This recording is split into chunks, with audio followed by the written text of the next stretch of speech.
Hi everybody, it's Andy Mack here. Just bringing you a chat really. It's haven't got a lot to show you. As you may remember, I completed my Prussian second corps, and in terms of my Napoleonics, I'm now at a position where I'm just going to tidy up the armies that I've got in terms of a bit more baggage, limbers and things like that, the sort of extras, if you like, and obviously there's never enough terrain. But in terms of the actual armies and serviceable for fighting big battles, I think I've got quite a lot. So I've got to do a few more on my Russians, as I said. That's 15mm Russians, but that's just mainly in the cavalry area, which I've got the figures for, but I just got to organise them and paint them up and decide on which Russian army I want to paint, or have it generic with units that I can put together as a particular army. So I'm at a sort of point now where I can put some of that into a sort of slow burn. And I do plan to have some battles, big battles hopefully. Generally speaking, the big battles will be probably in the spring, when I have more opportunity to have time in the house on my own where I can put the big boards together and things. But I will hopefully run some smaller battles just to keep the interest up and yeah, to showcase some of the armies that I've got. So yeah, I'm at a point now where I think I'm going to probably some of my slow burn projects I'll bring to the fore a bit more. But I just thought I'll have a chat with you about where my ideas around it, why the problems I'm wrestling with in terms of deciding what pathways to take with some of them. So I thought it might make some interesting hearing. So just sit tight and listen away. Now, it's not something I'm used to doing chats, and I'm generally quite a shy person on social media, although I've got my YouTube channel, but I'm kind of prefer to be behind the camera rather than in front of it. So I've just sidelined the Prussian Napoleonics and my 15mm Napoleon armies. You may remember back in the day I had a Wars of the Roses interest and 15mm armies. Now I've got quite an awful lot of figures painted for Wars of the Roses, but I've been sort of for quite a few years deciding on how best to put them together. They're not finished. A lot of them are painted, but I haven't put them into the units that I need to, and with all the sort of standards and needs doing, and that's mainly because I haven't really decided over the time which rule set to use. I looked at various ones. Obviously, I was starting from this sort of WRG period, and as you know, I often lean mainly through convenience because it's some rule sets that I've grew up with. So rather than invest and buy new rule sets, it's sometimes better to stick with the ones you know. And there's a degree of nostalgia and the warmth that nostalgia can bring sometimes with the older rule sets, and gaming the same systems that you used to, albeit suffering with all the charts and modifiers and the morale tests and so forth. But yeah, so I started WRG for Wars of the Roses, and that's obviously you had the ancient sets which sort of just ended with the Wars of the Roses, and then you also had then the George Gus, which was kind of from the WRG stable as well, Renaissance rules, which were this. I've got a newer copy actually because they've been re-edited, but which are all you may remember, George Gush and then the related army lists, which were quite a good set in their day, and I played many a good, and they spanned from 1420 to 1700. So they ended with they started with obviously Wars of the Roses, and ended with the English Civil War. Not English Civil War. I'm about the just pre-Marlborough period. So the League of Augsburg sort of period, Battle of the Boyne, and so on. So they're wonderful army lists. They're very informative. There's not a lot of there's no photographs, but there's quite a comprehensive list of army lists, which people may groan about when they see them because they're very much old school. But that was my sort of benchmark, which I set everything else against. Now, I played quite a few other English Civil War. I've got quite a lot of English Civil War 15mm, which need revamping, really. Some of the models are quite old, the figures are quite old. So, and with the English Civil War stuff, I've played various rules with over the years. Forlorn Hope was one that we played for quite a while, but also obviously George Gush, and I think there's a number of other rules that we've tried. But so it's just really going forward with the Wars of the Roses, getting it all organised so that I can do a battle. I've got you may have seen before. These are all ones I'm putting together now, and these are Peter Pig, a few Lancashire games and minifigs, and I've got over the years I've collected quite a lot of them, and I've just got to put them into sets. Now, one of the interest areas that I got stemmed from the Lance and Longbow Society, and they brought out lots of journals, which I used to be a member of, so I haven't finished those bases, by the way. I still got to do all the basing, and that's just the initial base colour, and then I highlight them up with a sort of more yellowy colour, and then I put on the flock and stuff, so that's still very raw in terms of the basing. But the Lance and Longbow Society put lots of journals together. I don't know if they're still going. I hope they are, because they're quite a good club, and I'm not a member anymore, but back in the early 90s I think I was involved with buying them, but they brought out lots of these journals which may or not be for sale, but I thought they're excellent, and they've got a rule set called Forlorn Hope, called Pollax. Pollax 2 I think is the most recent one that they was used, and these are all old rule sets, so back in, I would say, late 80s, early mid 90s, maybe up to 2000s, but I don't know much beyond that. I like to think some of the members and the lead people involved in putting the journals together are still, about in the hobby. So, but I'll have to say I haven't been paying much attention to them, and I think you see them at in the few conventions I've been to in the last sort of 10 years. I think I've seen some of them about doing demo games, but I like to think they're still going. Anyway, but they do some excellent journals. They do a sort of monthly one, which is, or is it monthly or quarterly magazine, more of a sort of magazine thing, but they also have publications that you can buy, and they have wonderful artwork by a chap called Patrick McGill.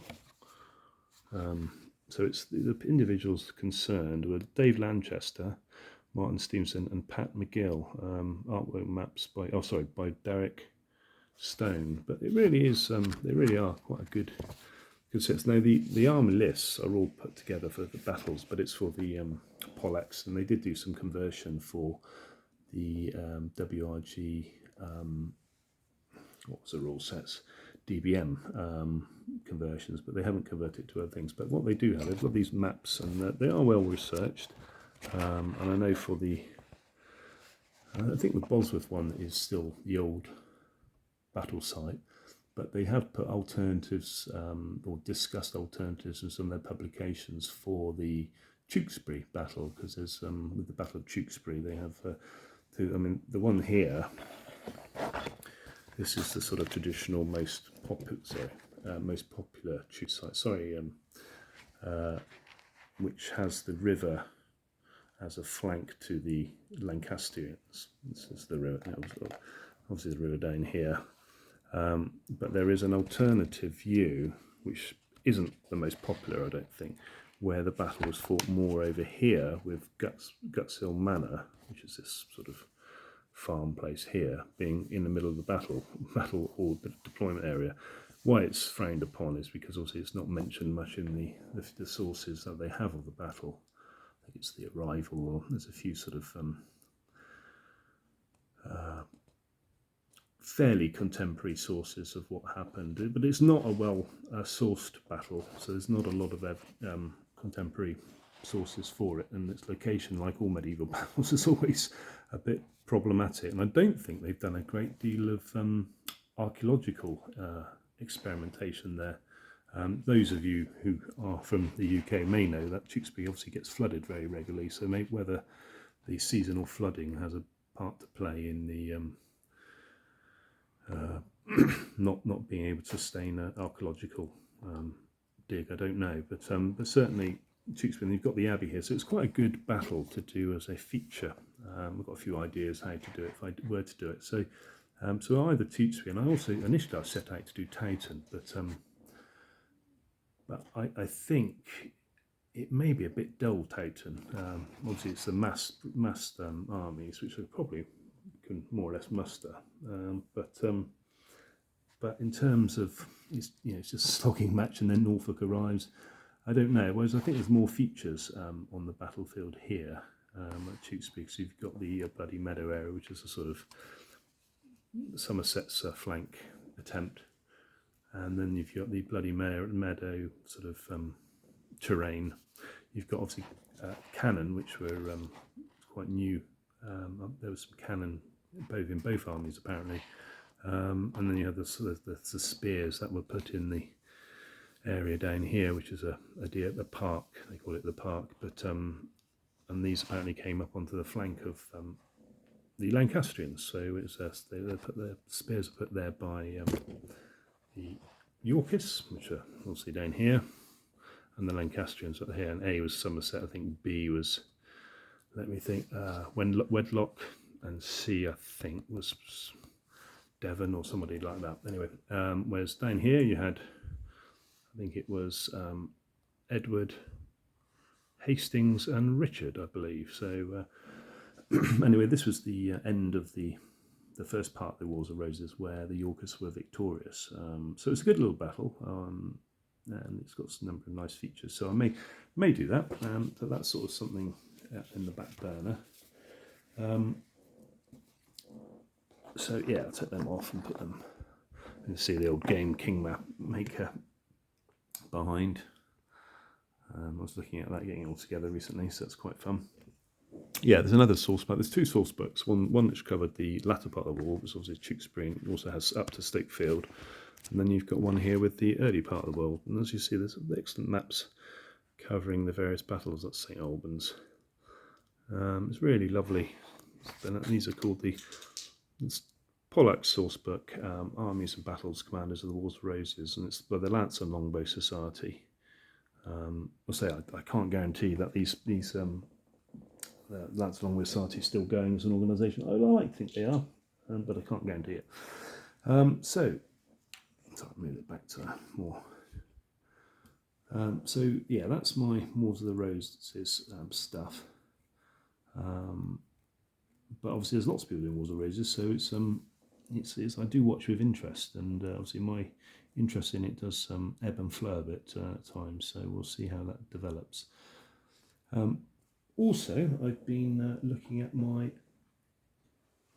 you probably know again, I've been doing 6mm, still putting together, again the bases aren't finished on it, 6mm for, sorry, just got it all in there, 6mm for Hurricane Ross, for really modern day Africa, really, is what I'm thinking of.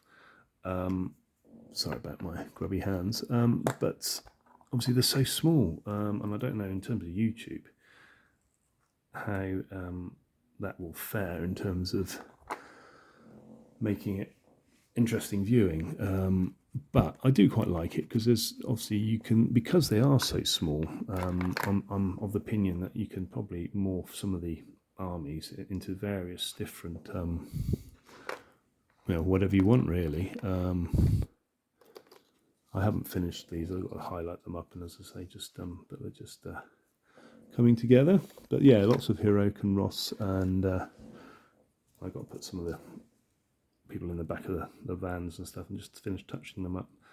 And do the bases again, as I say, with the lighter dry brushing, and then the flocking. If I choose to do flocking, I don't know.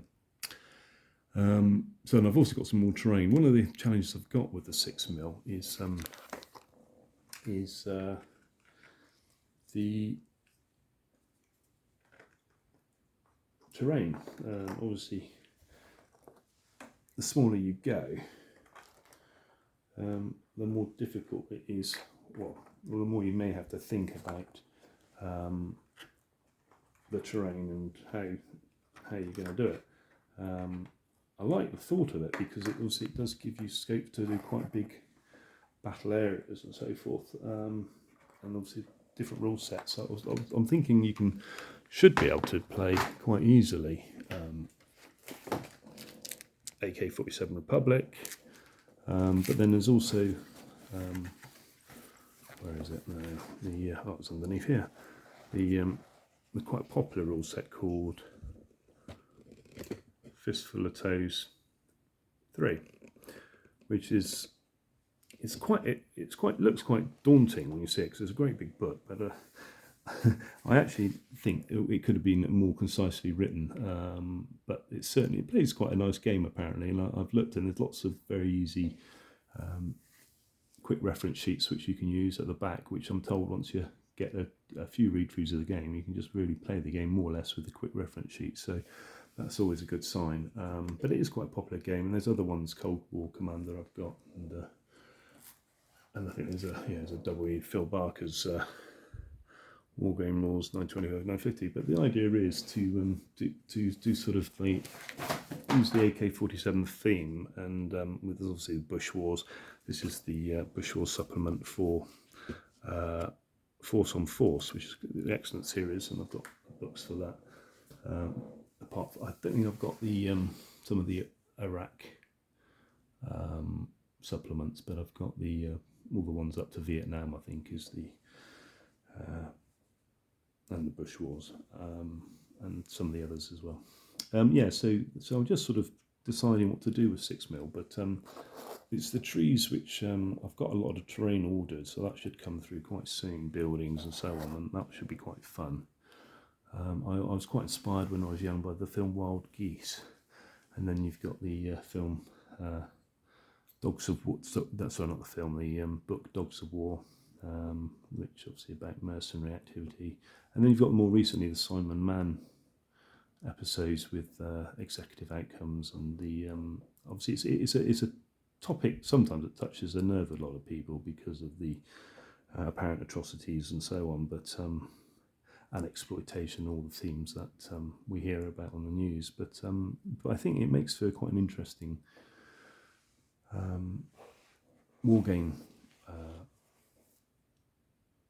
theatre because of the variety of units you can have, and as I say, in terms of the spirit of AK-47, there's going to be quite some interesting proxy armies with the post-colonial and colonial interests and the superpower interests, and then you've got all the other movements over the history of Africa, modern Africa. You get religious movements, and it's captured very nicely with AK-47. So I'll probably try playing a combination of all of them really at some point. As one of my failings is I don't play that often. So these great schemes, but I don't actually get to play that often at the moment, and it's quite tricky because obviously I'm very busy with work and family, and but I'm happy with it. But it's half the fun of the hobby is obviously the planning around and the research you do for what you want to do. And retirement's looming for me now, so hopefully once retirement hits,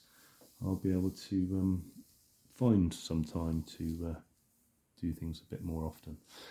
So the 6mm.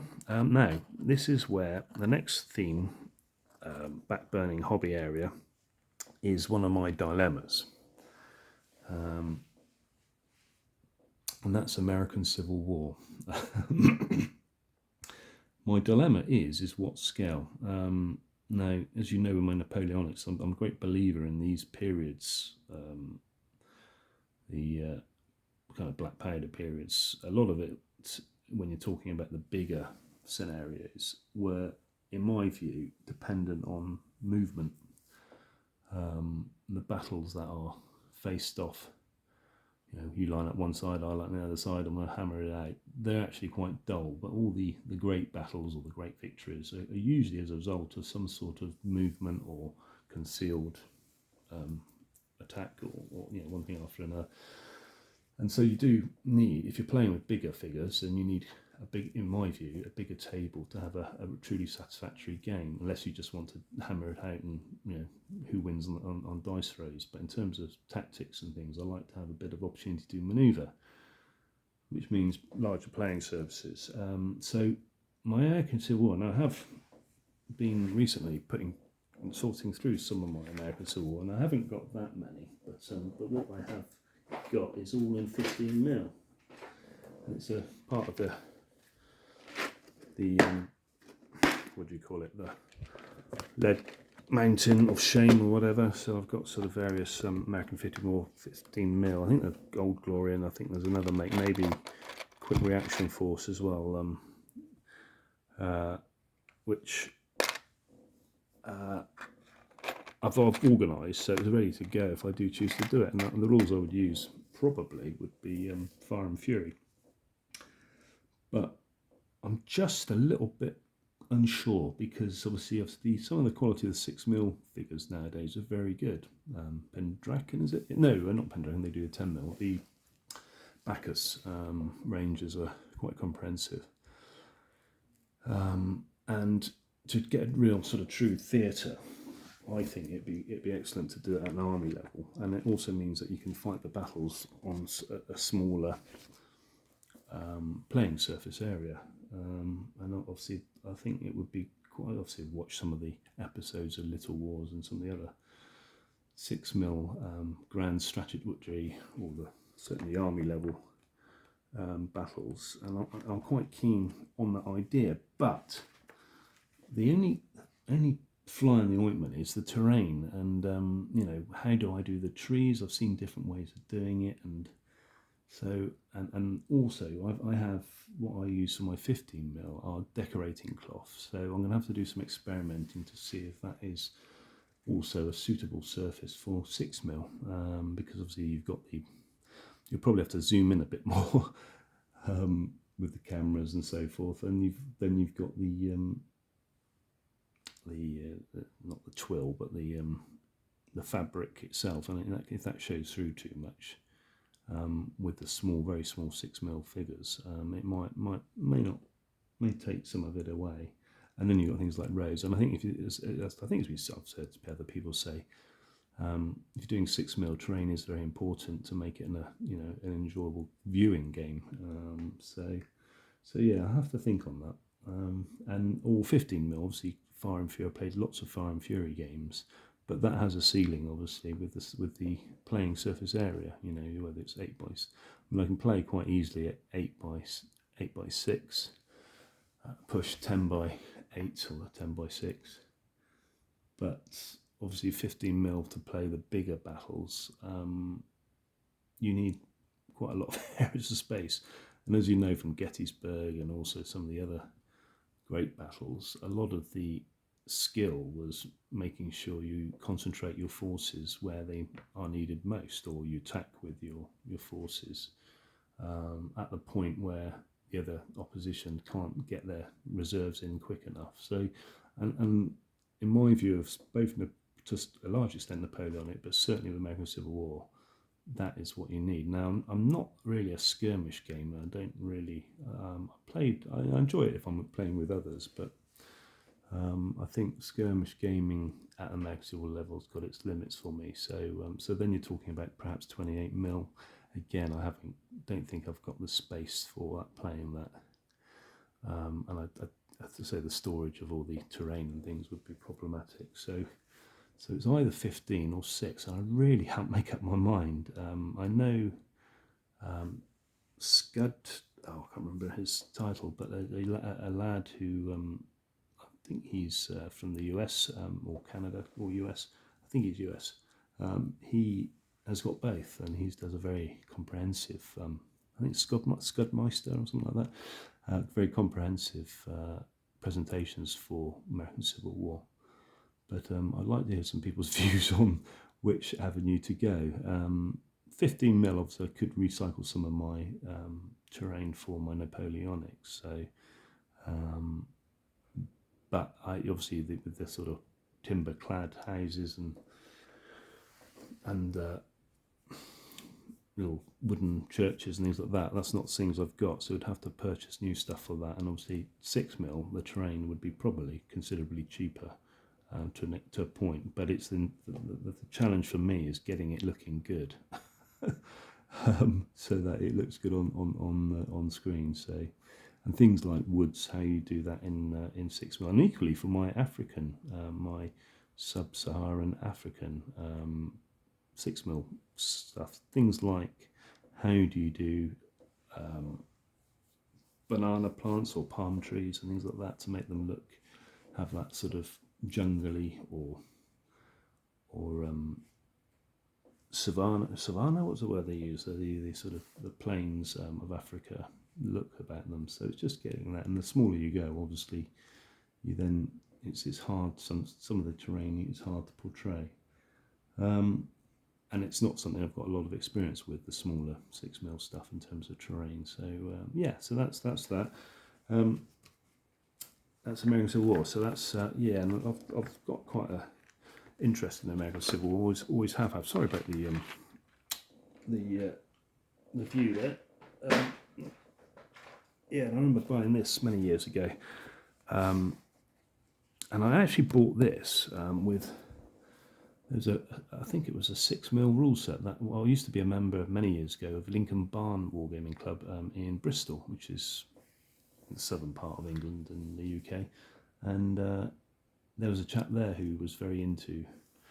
I got a feeling he had 2mm, but it may have been 6mm. But he had a wargame rule set, and so he gave me this, and with the view of he told me to buy this book with a view to organising an army, and it's an excellent book in terms of it's a lot of this you can get on the internet now, but it's nice having it all in a book form, with all information of what you need really, exactly what I want. So it's got all the main theatres and tells you about the battles, history, and the order of battle really, which is really good. I don't think you can get this book anymore, but it's Unit Organisation, American Civil War by Richard J. Zinnemann. I've got some great sort of coffee table American Civil War books as well, with lots of good of the photos, and yeah, that's the one I've got. It's massive, so it's I think I've actually got it in the loft at the moment, so I'll have to get it now at some point. So that's the American Civil War dilemma I've got. The next dilemma is another project. These projects of slow burn projects, and that's my 1685. Well, it's kind of the Jacobite period is what I'm interested in. The end of the Stuarts and the beginning of the Williamite, Mary and William period. So the League of Augsburg is where it starts really, and it starts for me in 1685, which wasn't a Jacobite rising, it's actually a Protestant rising, because James II was still king in charge of the UK, and it was just at the turning point where, in a few years later, you had the sort of in the 1690s, the Battle of the Boyne and the Williamite invasion, and what they call now the Glorious Revolution, which is where the Protestants invited over William of Orange to challenge James II for the throne, and he was successful in that challenge, culminating in the Battle of the Boyne, which was in Ireland. And obviously some of these themes still play out today, or in recent Irish history certainly, and Scottish history too. So yeah, but it's in a period I'm very interested, particularly in England and Scotland. So in 1685 you had the Monmouth Rebellion, and that happened, which is why I got my Kingmaker map out. Down in the southern part of, well, the invasion happened down in the southern part of England, which was, now where are we now? Exeter here. So yeah, so Monmouth landed around about here, I believe, in Lyme Regis, and Monmouth's campaign sort of took him up here to Taunton and up to the edge of Bristol, and then he sort of doubled back and then came back in to lose a decisive battle at a place called Bridgewater, which is just above on the coast near the coast, just above Taunton, between Taunton and Bath, really, or Taunton and Wells in Somerset, in this area here. Now, interestingly, which a lot of people don't know, a month earlier, there was also an invasion of Scotland up in the west of Scotland by a guy by the name of Argyle. So you had Argyle's campaign, which is a Scottish, and interestingly, some of the Scottish clans came out in support of Argyle, and that happened all up in let's see what part of Scotland it is. It's all in the western Isles of Scotland, around the Clyde, and up into the Western Isles, basically. And there's there wasn't any massive battles or anything like that, but there was a number of little actions. Needless to say, Argyle was unsuccessful and executed. And his campaign, actually, I think he landed in May, and Monmouth landed in June or July. I think it's June, mid-June.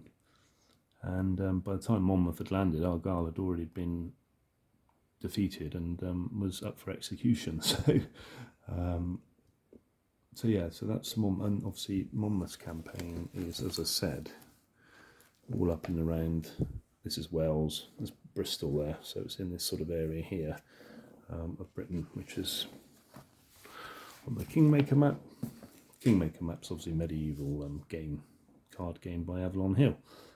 So it's in this area here. And in case any of you are unsure, London is right the way over there. So the King's army came across here and hemmed Monmouth in what they call Somerset levels, and one of the last battles fought in England was fought there.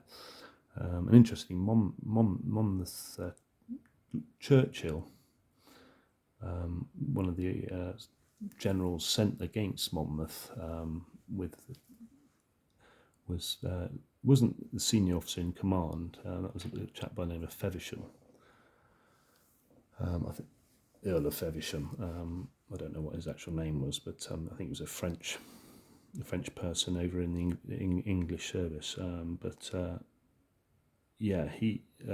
Churchill went on to become the Duke of Monmouth, so it was one of his campaigns that he cut his teeth on. And he actually changed sides to support William when William came over. So it's quite, although it's not a big featured area in wargaming terms, it is quite a significant campaign in history. It was interesting. I've been studying about Monmouth, and when he started his venture, he thought actually that it was doomed for failure. He was, I think he realised, but obviously when you're a person in the court and stuff, the peer pressure and everything, there's an expectation that honour and all these things were important to people back then. There's an expectation that you just got on with it and you had the right claim to the throne and had to do something about it, because everyone was obviously quite concerned about James being a Catholic. So the Protestant court was very keen for their champion. But Monmouth, being experienced to a degree in generalship, he'd fought quite a few campaigns, was of the opinion that it was a bit of a troubled venture, and I think he got some hopes, but obviously the aristocracy and the lords of the land didn't come out in support of him, so it was an unsuccessful attempt at the throne, and he was the bastard son of Charles II.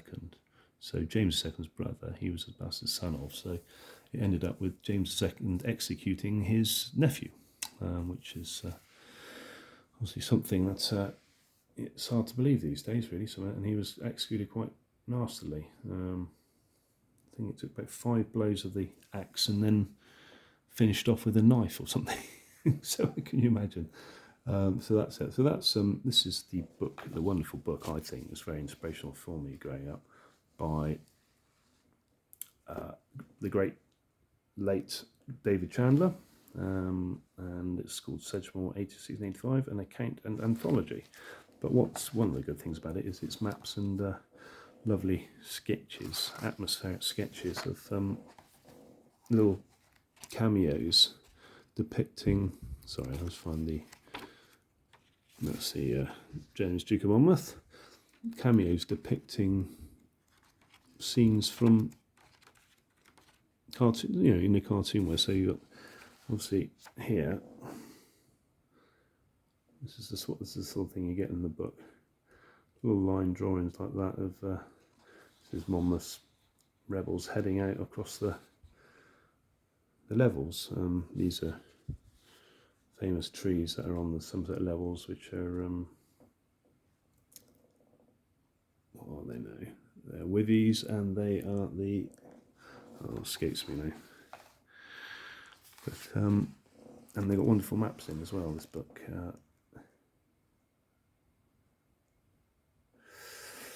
That's the actual, obviously, deployment of the actual end battle, Western Zoyland, a place called Western Zoyland. You've got the King's Army, and then the Rebel Army approach and route and how it came about. I've also used another source by some friends of mine who is an old friend, really, not someone I'm that in touch with now. They live in France, but Steve Carter did a battle on these campaigns, a book on these campaigns, Fighting for Liberty, with nice artwork. As I said, some of the Scots were involved with the Hamilton's campaign, and another book I've used is. I've got a few on the Monmouth Rebellion, but I don't think this one's quite so good. But Life of James Duke of Monmouth, Captain, Rebel Chief. Interestingly, I don't think these books are in print now. These are all books you'd have to look on eBay, but they are on. You do get them. Just one thing, another one of these wonderful little cartoons that you get. So yeah, and I thought it'd be a nice little campaign to do because there's lots of elements to it. You had sort of the civil militia who obviously challenged the Duke of Monmouth, and then you had a lot of people joining the Duke of Monmouth at various times, and then deserting.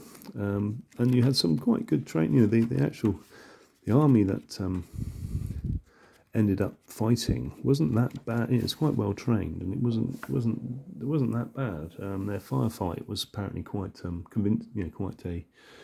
quite a challenge, but they come unstuck. They tried a night attack. I think they realised the game was up, so they tried quite desperately a night attack, which is one of the rules of war. You don't do night attacks unless obviously you're desperate, which they were, because they were henned up in Bridgewater, and they went across the Somerset levels, which are very famous sort of water flood area, which have lots of, at this time, was being flooded, was being drained for, obviously, agriculture and so forth, and so there's lots of drains there, and there remains that today. It's a very flat area, and so they were sent out across the night, and they made progress, and unfortunately, quite near to the government army, they were either spotted or a shot rang out, apparently. And that set the alarm, and then it turned out they advanced across, and then there was a stretch of water, which is one of these sort of drainage ditch, if you like, along the field, but quite a significant one, called the Busix Rhine. Now, there was a 3 Men in a Trench episode of it where they looked at it, and one of the observations they did when they did the archaeological ditch was that it was a lot shallower than what obviously the story of Sedgemoor suggests. It certainly was quite crossable in the opinion of the 3 Men in a Trench archaeology, and they could have just waded across, but at night obviously it gave the impression that it was a significant body of water. So the army sort of stalled there, and then became quite a firefight, which I think they made good. They did quite well with the rebels, which is surprising considering it was an army made up of artisans and merchants and so forth, sort of middle class, or what we would call in the UK as middle class sort of tradesmen and so forth. I think a lot of them were weavers. And so they just stalled at this sort of body of water, how it presented at night. And obviously then the cavalry of the government forces mobilised and were able to flank them and obviously send them into rout. But I think there was a firefight for quite some time with the government forces, which they made good account of themselves, the rebels apparently. Also artillery, they had a light piece of artillery, or a couple of pieces of artillery, which did really well against the government for a period as well. Monmouth was caught, as I said, and executed. So, but it's a campaign which I always like. Now, why I talked so long about it is that I also have a dilemma with them. I brought some, which are lovely little model figures, some Pendraken 10mm, which I'm just painting at the moment. So that's probably not the best example. And I haven't got anywhere near finishing them, but I'm just sort of starting off really. But they're so small, and I'm tempted to buy 15mm instead and go with. There's not a lot of ranges that do them this period. The League of Augsburg in 15mm, but one of the try and get a. See if I can. One of the ranges is irregular. Oh, that's just initial painting really. It's not anything skill, but I'm not very used to painting small scales either. So as small as this, I do manage. I've got a looking glass that I can use, and looking glass goggles which I use. So I've just sort of done a base. Blocked in them really for the moment, but I'm just a bit alarmed about the actual how small they actually are when you compare them to a 15mm. These are Essex. No, not funny. No, Essex actually, but they're 15mm Wars of the Roses Bowman. It's quite a difference, isn't there? So yeah, I might go with the irregular. Now, irregular do they do, and one of the reasons why I'm a bit put off with Pendraken is, as I said, I want to do the Scottish campaign as well, and some of the foot there wore bonnets, which is a sort of blue bonnets is over the borders. They wore them for quite a period of time. I don't know whether they were blue in this time. I think probably they were, but they certainly were blue in the Jacobite later periods of 1745 and 6. But at this time, I'm not sure. But certainly some of the forces that were in the 16th would have worn these bonnets, so I needed to get some of those. And irregular do League of Augsburg's Scottish infantry as well, so I'm quite pleased about that. And so I may just go 15mm. Also, I want to then also be able to do the Battle of Killiecrankie, which is a bit later. It's 1689. That's where I think there's been various YouTube stuff on Killiecrankie. But it was one of the first Jacobite, modern Jacobite. Obviously, Montrose had Jacobite.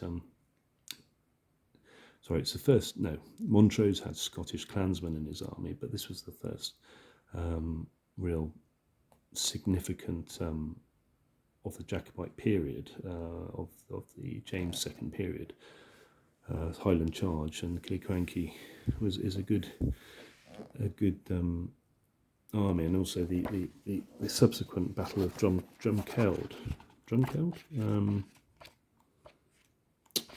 Dunkeld, which is more of a street fight really, but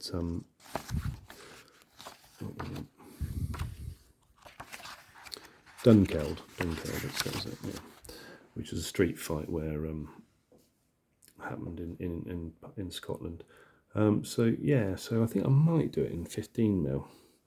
That's my thinking, and sack the 10mm because the range, they're lovely figures when you look at them closely, but the range is just a little bit limited, and I think unless you do them in mass, armies, which they'd look fantastic then, I just don't think, because part of the Sedgemoor campaign is obviously it's hedgerows, and some of the actions are quite small, so I'd like to have opportunity to do a bit of skirmishing as well, or the smaller actions, which would be single, or and I think if you go anything below 15mm, it's almost impossible to do single skirmishing and such forth. It's probably better the skirmishing on the 25mm, but or to 28mm, but yeah. So this book, by the way, is just the Raising the Clans War Gamers Guide to Jacobite Britain. A lot of this book is, some of it's very good, but some of it is also, which I haven't tried, a War Games rules, the author's War Game rules. So it's not just all, rules for recreating Jacobite Rebellion. So quite a bit of the rules is about the rules, but yeah, it's got some nice photos and diagrams and photos set the music. So yeah, it's quite good. So that's the Jacobite 1685 and 1685, 1689 dilemma. What scale? But I'm probably going to go 15mm, I think. Although I haven't seen the irregular figures, as I'm aware, or I'm told, can be a bit of a hit and a miss at times. But they've got such a wide range that I'm tempted just to go with them anyway, because of their range, and they've got quite a variety of figures. So yeah, that's that. Now I think I've actually covered most of what I wanted to say, actually. So yeah, so that's my my current dilemmas. Oh, the other thing was, yeah, I'm interested too. Sounds like of obviously revamping my English Civil War, and it's again also Elizabethan armies. I quite like Elizabeth, but again, it's what rule set. I've bought the original DBR. It was okay, a bit generic, and there wasn't really much atmosphere to it. Rules, a good set of rules needs to have a bit of atmosphere that makes the players able to sort of have a bit of sensation that they're actually, in the period in question. And one of the criticisms of DBR was that although it played fairly okay to a degree, it didn't really have a charm that made the player feel they were playing a Renaissance war game. So as I said, I've been recommended Fields of Glory Renaissance, which is an out of print rules now, I believe. They're back in, when were they made? But they're used for competition gaming, and they're also quite highly regarded by some of my old friends who were our competition gamers, but also have played all a long history of playing Renaissance rules. So so it's been recommended to me, but unfortunately because they're out of print, they're quite hard to come by, and the prices are quite high for me, and I'd rather have a good set of rules that's written, I sound like Oliver Cromwell, don't I? A good set of rules that's plainly written and with not so much gloss and thing than the rule sets with lots of gloss, and but you pay 5 times the price for. But yeah, it is. But that said, I've bought the one of the first supplement I wanted, which was again covering the period of the League of Augsburg, 1660 to 1698. Unfortunately, the Renaissance Fields of Glory rules they start at the end of just after the Wars of the Roses. So so I'm tempted to. It would be nice if I could have just caught battle the Wars of the Roses on the coattails of it. So I'll have to see if it's viable. I'm assuming it will be, but yeah, it might be. It's very much a sort of shot era game. But what I'm told is that you are able to wargame the sort of historic formations and so forth. So you've got all the Spanish tercios, and here's a quick example. So you can fight with the tercio systems and or the Dutch systems. They're all quite easy and incorporated into the rules, as you can with Keels and the Scottish Hiltrons and was it Keels? I think that's probably what they call it now, and the Swiss style fighting. And it's a typical Osprey publication. And also the other thing I'm told is it's a big improvement on the rules that were for the ancient side game. Not that was a bad set of rules, but I think there was aspects of it that put a lot of people off, as this is a faster playing game. I think it's still quite involved, but it's a faster playing game which people think is much better, and to say it's got quite a following for them. So yeah, so that's where I'm at. So that's another set of rules for which I'm looking at, and for my this is a rule set which I never actually played these, but why I looked at them is it's got this sort of system where it seems like it's very chart heavy, but you obviously each unit is marked off, and as you take hits or use ammo, this is the artillery, you lose your fighting ability, and I wondered for 6mm American Civil War, if you're going massive battles, whether something like this might be. Oh, obviously it's paper heavy and things like that, but chart-driven system, which might be quite fun to do. You just have your sort of reserve artillery, and you just mark off, score off where things are at with it. And there are obviously there's actually the rules as well, but I think these are quick reference charts. Yeah, so you got rules of quick reference chart and things. So it's all very. I mean, these rules are back in 1993, so yeah, so they're way out of date. But they did actually bring out lots of supplements, which was quite good. Yeah, so it's called Little Eagles. I think it was a sort of independent effort. It wasn't mass published or anything. So that's my talk and my dilemmas, guys. So hopefully over time you will see some of this progressing. We will see. As I said, a lot of it's all talk and no action. But as I said, 2/3 of the fun of wargaming is the road to finishing your army, isn't it? It's the research and all that, where that takes you, and the painting and getting these things together and deciding on what you're going to do. So so I just thought I'll share that with you. Really, it's something that's been mulling over in my mind for a while, hope you don't mind me waffling on. It's not something I'm used to doing on YouTube. Apart from when I'm showing you figures. Andy Mack, wishing you all, hoping obviously the new concerns around COVID don't impact too heavily on everybody. But obviously, yes, please stay safe. And Andy Mack, wishing you a seasonal greetings and bye for now. Thank you. Bye.